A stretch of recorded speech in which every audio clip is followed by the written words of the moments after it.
మిషన్లో 4 ఆప్షన్స్ ఉంటాయి. 1 2 3 4. ఫస్ట్ ఆప్షన్లో ఏముంటుంది, డిజైన్ సెలెక్ట్ చేసుకోవడం ఉంటుంది. నాకు ఇప్పుడు ఈ డిజైన్ కావాలి, ఈ డిజైన్ నేను సెలెక్ట్ చేసుకున్నాను. నాకు ఈ డిజైన్ వద్దు అంటే నేను ఈ డిజైన్ సెలెక్ట్ చేసుకుంటా. మనకి ఏ డిజైన్స్ అన్నీ ఇందులో ఉంటాయి. ఏ డిజైన్ అంటే ఆ డిజైన్ దగ్గరికి వచ్చి సెలెక్ట్ చేసుకుంటా. ఇప్పుడు ఈ డిజైన్ చూద్దాం. ఈ డిజైన్ సెలెక్ట్ చేసుకున్నా. ఆ డిజైన్ మనకు క్లియర్గా కనపడట్లేదు, జూమ్ చేసుకోండి. ఈ డిజైన్ ఓకే అనుకుంటే మళ్ళీ బ్యాక్ రండి. బ్యాక్ వచ్చి ఓకే నాకు ఈ డిజైన్ ఓకే అయింది.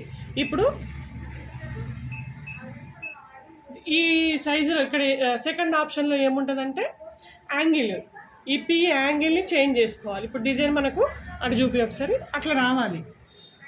ఇక్కడ రివర్స్ ఉంది, యాంగిల్ రివర్స్లో ఉంది, దాన్ని నువ్వు టర్న్ చేయి. ఇది నెక్ సైజ్, ఇదేమో వెడల్పు, ఇదేమో పొడవు. సైజులు తగ్గించుకోవడం పెంచుకోవడం. కొంచెం తగ్గించుకోవాలంటే 90 పెట్టుకో. 90 పెట్టుకుంటే సన్నగా ఉన్న వాళ్ళకి సరిపోతుంది. ఒక్కొక్కసారి 80 కూడా పెట్టాల్సి వస్తుంది. మళ్ళీ అక్కడ జూమ్ చేసే ఆప్షన్ ఉంది కదా, ఇక్కడ కూడా జూమ్ చేసి చూసుకో, కొంచెం తగ్గుతాయి. ఇప్పుడు నాకు వెడల్పు ఇంతే, పొడవు కావాలి. 110 పెడుతుంది. పొడవు ఎక్కువ కావాలన్నా చేసుకోవచ్చు. ఇందులో మనము ఇది 6 నెక్ తగ్గించినాము, పొడవు పెంచినాము. ఓకే, జూమ్ చేస్తే తెలిసింది. ఇప్పుడు థర్డ్ ఆప్షన్లో థర్డ్ ఆప్షన్లో ఇందులో 7 కలర్స్ అడుగుతాను. కలర్స్ ఫస్ట్ 1 ఏం కుడుతుంది, చిన్న లీఫ్ కుడుతుంది. ఆ లీఫ్కు నీకు కలర్ సెట్ అయ్యేటట్లు నువ్వు 1లో పెట్టుకున్నావు అనుకో, 1లో నీకు ఏ శారీకి ఏ కలర్ కావాలో ఆ కలర్ పెట్టుకుంటావు. 1 తర్వాత సెకండ్ ఏం కుడుతుంది, ఫ్లవర్ కుడుతుంది. ఫ్లవర్ కూడా దాదాపు శారీ కలర్ పెడతావు. ఒకవేళ శారీలో ఇంకొక కలర్ ఉందనుకో, ఆ కలర్ని నువ్వు 5లో పెట్టినావు, అప్పుడు 5. తర్వాత థర్డ్ ఏం కుడుతుంది, దాని చుట్టూ లైన్ కుడుతుంది, ఫ్లవర్ చుట్టూ కుడుతుంది. అప్పుడు నువ్వు ఏదో ఒక జరీ పెడతావు. శారీలో గోల్డ్ ఉంటే గోల్డ్, కాపర్ ఉంటే కాపరు. ఇప్పుడు అక్కడ గోల్డ్ ఉంది, 12లో ఉంది, 12 పెడుతున్నా.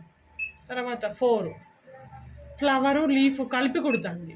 మనకు శారీ కలర్ 5లో పెట్టినాం కదా ఆల్రెడీ ఇంతకుముందు, అది మళ్ళీ రిపీట్ చేసుకుంటాం. తర్వాత ఇది మొత్తం అవుట్లైన్ అవి కుడుతుంది. అవుట్లైన్ జరీ పెడతాము. జరీ ఎక్కడుంది, 12లో ఉంది, 12 పెడుతున్నాము. తర్వాత 6 ఏం కుడుతుంది, పైన ఫ్లవర్ మ్యాక్సిమం శారీ కలర్ పెడతాం. తర్వాత ఈ లైన్ కుడుతుంది, ఆ లైన్ జరీ పెడతాము, జరీ 12. ఇప్పుడు ఫోర్త్ ఆప్షన్లో మనకి ఇంతకుముందున్న డిజైను, అంటే ఇంతకుముందున్న డిజైనే చూపిస్తాను. దీన్ని మళ్ళీ ఇప్పుడు అన్లాక్ చేయడం అంటే మీకు మధ్యలో ఎక్స్ప్లెయిన్ చేయడం కోసమని నేను వేరే డిజైన్కి వెళ్ళిపోయినా. ఇప్పుడు నేను ఇది అన్లాక్ చేస్తే డిజైన్ క్యాన్సిల్ అయిపోతుంది, అందుకని ఇదే కంటిన్యూ చేస్తాను. మళ్ళీ ఫస్ట్ ఆప్షన్లో ఇది సెలెక్ట్ చేసుకున్నాం కదా, ఇది యాంగిల్ మనం ఆల్రెడీ పెట్టేసినాము, జూమ్ చేసి చూస్తే తెలుస్తుంది. థర్డ్ ఆప్షన్లో కలర్లు మనం ఆల్రెడీ పెట్టేసినాము. ఫోర్త్ ఆప్షన్లో ఈ డిజైన్ ఉంది, దీన్ని మధ్యలో ఆపినాము, కంటిన్యూ చేసాము.